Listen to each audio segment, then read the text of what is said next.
Hablaremos esta noche de sucesos extraordinarios de la China. Había en la China clásica una repartición oficial, el Departamento de las Historias, el famoso Bai Guan, y hay un registro casi interminable de prodigios. Hoy vamos a contar uno, dos o tres de ellos. El primero es este. En tiempos de la dinastía Qing, que va desde el 221 al 207 a.C., creo que es la dinastía de Shi Huangdi, justamente aquel que mandó edificar la muralla china. En ese tiempo existió en el sur del imperio un pueblo que tenía unos habitantes dueños de la siguiente virtud. Sus cabezas podían desprenderse y volar. Fuera de aquel pueblo se dio el caso de un general llamado Su, que tenía una criada que en cuanto caía dormida por la noche, su cabeza echaba a volar. Ya fuera por la ventana o por cualquier sitio que atravesara, la cabeza de la criada salía de la casa utilizando las orejas a modo de alas y regresaba justo antes del amanecer. Esta criada había llegado hasta la casa del general Zhu desde la región sureña precitada. Una noche, el general Zhu vio pasar por el cielo a la cabeza de su criada. ¿Cuál no sería la sorpresa? Bueno, la sorpresa de cualquiera que ve pasar por el cielo la cabeza de su criada.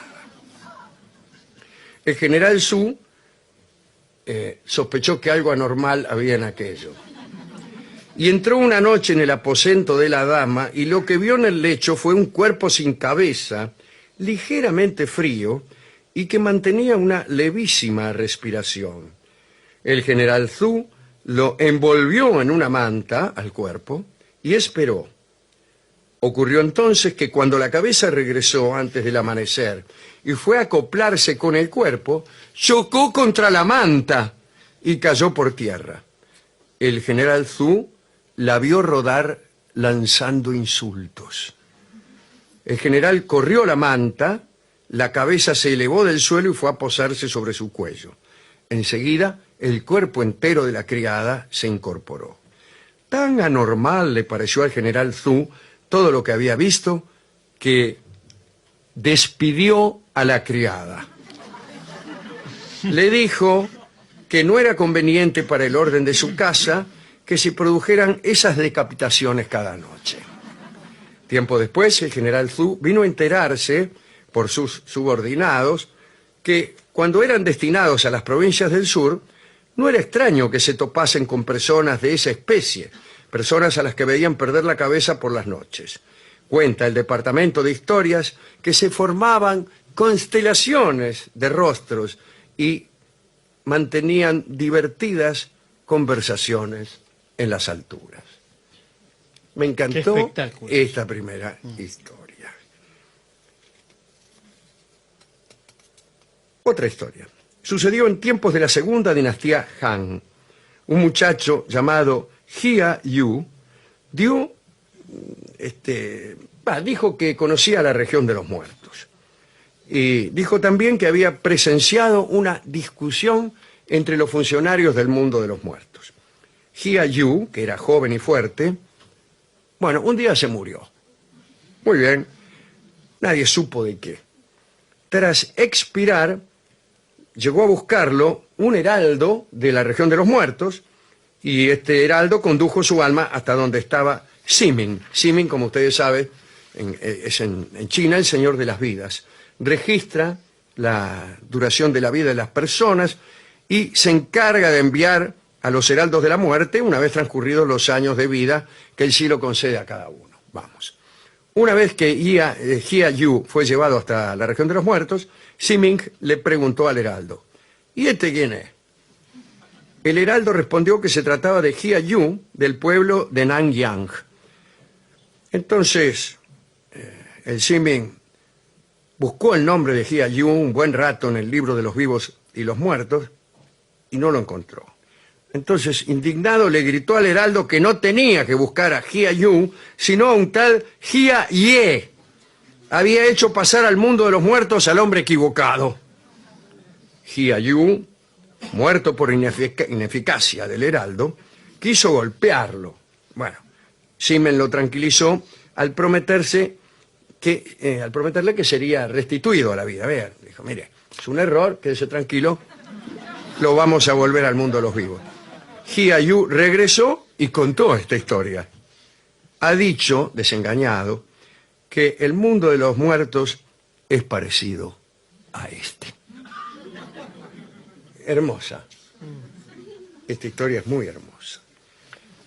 Y he dejado para el final esta última. El duque Ling era un cruel tirano del estado de Qin que tenía la costumbre de cazar a sus súbditos como si fueran animales salvajes. Súbitamente, entusiasmado por las artes, convocó a su palacio a los mejores pintores de la región y los obligó a trabajar día y noche. Era su intención que las obras de aquellos artistas fueran las más perfectas de los estados chinos. Todos los días el duque inspeccionaba las pinturas. Jamás las encontraba de su gusto. Se complacía en señalar a cada pintor la diferencia entre las ilustraciones y la realidad. ¿Por qué el ruiseñor parece más grande que el perro?, preguntaba con ironía.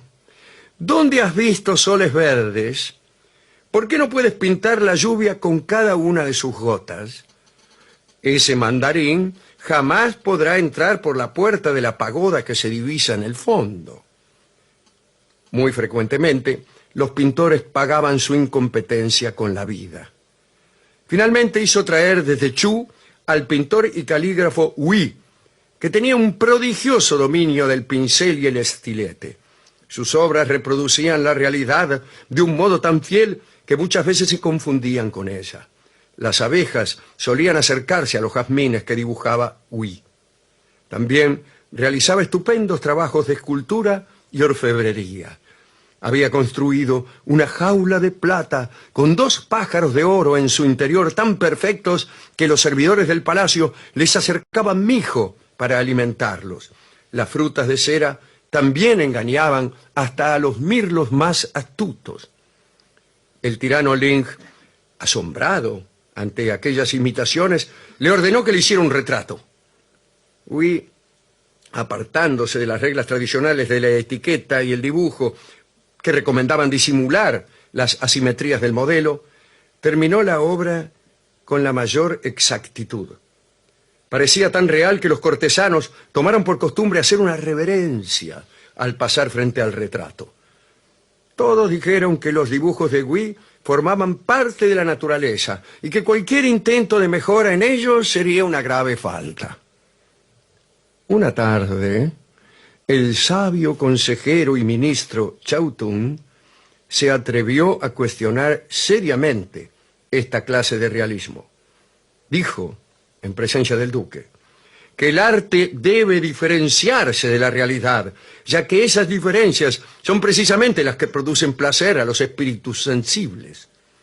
Es el artista y no la naturaleza el que decide el rumbo a seguir. Es el poeta y no la flor el que elige las palabras que serán para nosotros una rosa. El tirano Ling expulsó a Chao Tun de la corte, pero no pudo impedir que sus preceptos fueran seguidos por todos los artistas. Y a partir de entonces, para pintar una mariposa, se pintaba una joven. Para aludir al tiempo, se dibujaba un llanto. Para nombrar un diamante, se hablaba de una estrella. Los historiadores del estado de Qin comprendieron aquellas lecciones, y cuando el tirano fue estrangulado por un pariente, escribieron que el arquero celeste había clavado una flecha en el retrato de Ling y que éste había muerto al instante. Ahora mismo, yo les cuento esta historia para decir que la noche es fría y que nadie me ama.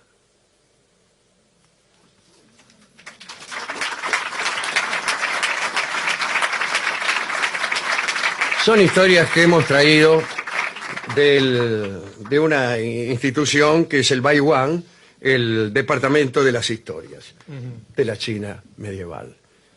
Vamos a escuchar una canción china que se llama Lejana Tierra Mía. ¿Es China? Desde luego que es china, No sabía. por un cantante también nacido en la China, por más... bueno, antes se creía que era francés o argentino, pero los orientales han hecho lo suyo.